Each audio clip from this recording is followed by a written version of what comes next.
3. Bonjour docteur, je suis Mme Trazier, je vous suis depuis la France. Je voudrais savoir s'il vous plaît si les amygdales repoussent après l'ablation. Merci.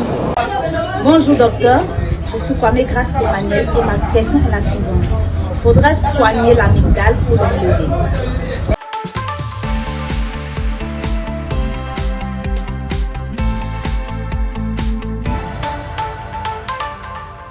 L'amygdale, ce n'est pas une maladie. L'amygdale, c'est une formation anatomique. On appelle ça les organes lymphoïdes. Ce sont des organes lymphoïdes qui sont situés le long de la paroi pharyngée. Voilà. En fonction de la localisation dans le pharynx, on a plusieurs types d'amygdales. On a les amygdales pharyngées qui sont situées en arrière des fosses nasales, dont l'hypertrophie va donner ce qu'on appelle les végétations adénoïdes. On a les amygdales palatines qui sont situées au fond de la gorge. Ce sont deux formations en forme d'amande qui sont situées au fond de la gorge. On a les amygdales tubaires qui sont situées à l'entrée de l'orifice des trompes, de la trompe auditive, qui permet la communication entre les fosses nasales et l'oreille moyenne. Et les amygdales linguales situées au niveau de la base de la langue dans l'oropharynx. En général, de la naissance à l'âge de 6 mois dans le sang de l'enfant, l'enfant possède les anticorps maternels qui le protègent contre les infections. Donc à partir de 6 mois, l'enfant va commencer à construire lui-même sa propre immunité. Cela va passer par des infections à répétition. Et ces infections vont solliciter la présence des amygdales qui sont qui constituent la première ligne de défense contre les infections.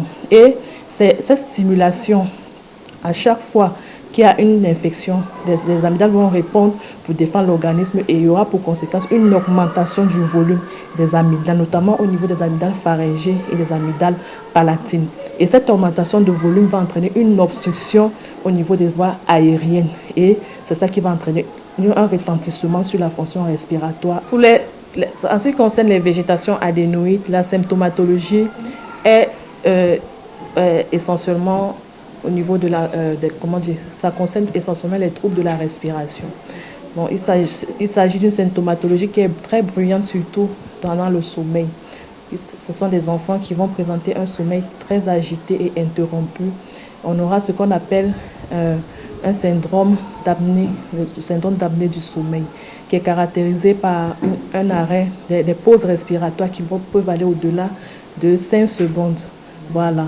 Et le patient va présenter ce qu'on appelle une ronchopathie. Ça veut dire des ronflements vraiment très intenses, voilà, entrecoupés avec des pauses respiratoires, les apnées du sommeil pouvant engager le pronostic vital de l'enfant.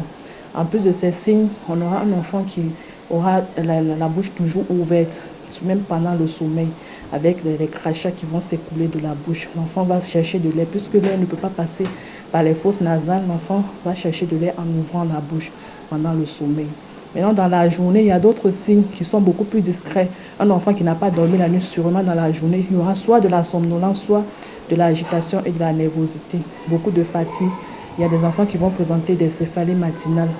En plus de ça, on aura les troubles de l'alimentation.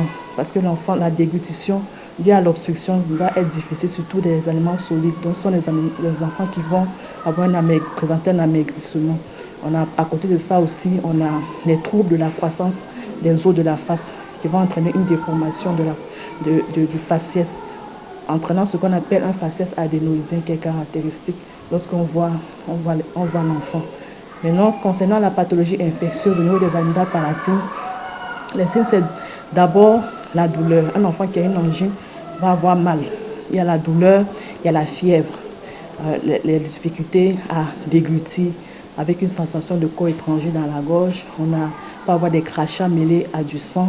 On peut avoir l'émission de petites croûtes blanchâtres qu'on appelle caséum.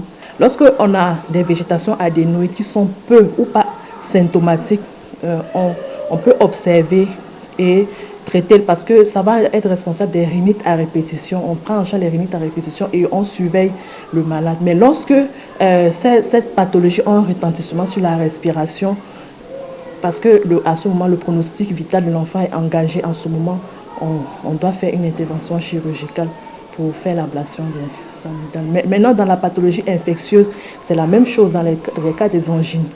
Le traitement se fait avec les antibiotiques et les anti-inflammatoires avec les antalgiques. Mais lorsque on a un phénomène de répétition des crises angineuses, on recommande de faire une ablation des amygdales. Les risques peuvent concerner non seulement l'acte chirurgical lui-même, ou bien les risques peuvent être liés à l'anesthésie.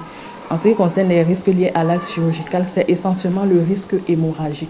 Voilà, l'enfant peut saigner après l'intervention chirurgicale, et ce jusqu'à 15 jours même après l'intervention. C'est la raison pour laquelle on doit donner des conseils hygiéno-diététiques par rapport à l'alimentation, ne pas entraîner une irritation de la plaie et un saignement.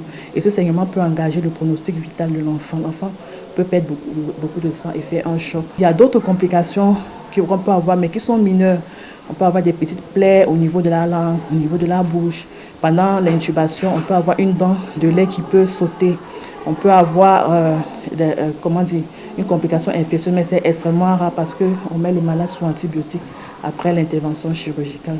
Oui, c'est possible, mais c'est extrêmement rare. Pour les végétations, ça peut se repousser dans le cas où l'enfant peut-être on va faire l'intervention très tôt, quand l'enfant a moins de 2 ans, l'enfant est très jeune. Puisque la physiopathologie, c'est la réaction de l'organisme aux défenses. L'enfant se défend. Donc si les végétations surviennent à un âge relativement tôt, un enfant de moins, par exemple, un enfant de moins d'1 an, la semaine passée, on a fait une opération chez un enfant de 11 mois. Cet enfant peut probablement faire une autre crise de végétation adénoïde parce qu'à force de la stimulation, parce que l'enfant n'a pas fini de construire son immunité, ça peut arriver, mais ce sont des cas qui sont rares. Maintenant, au niveau des amygdales palatines, lorsqu'on enlève les amygdales palatines, ça peut, si on oublie un moignon, ça veut dire qu'on enlève les amygdales et puis il y a un petit reste qu'on oublie. Ce petit reste peut être à l'origine des infections à répétition et ça peut faire repousser l'amygdale. Mais ce sont des cas qui sont très rares. Merci beaucoup au docteur Moyo Ané-Sorel qui a répondu aux questions de nos téléspectateurs. C'est ici que prend fin cette émission. Merci de nous avoir suivis et restez scotchés sur Business 24 Africa. À très bientôt.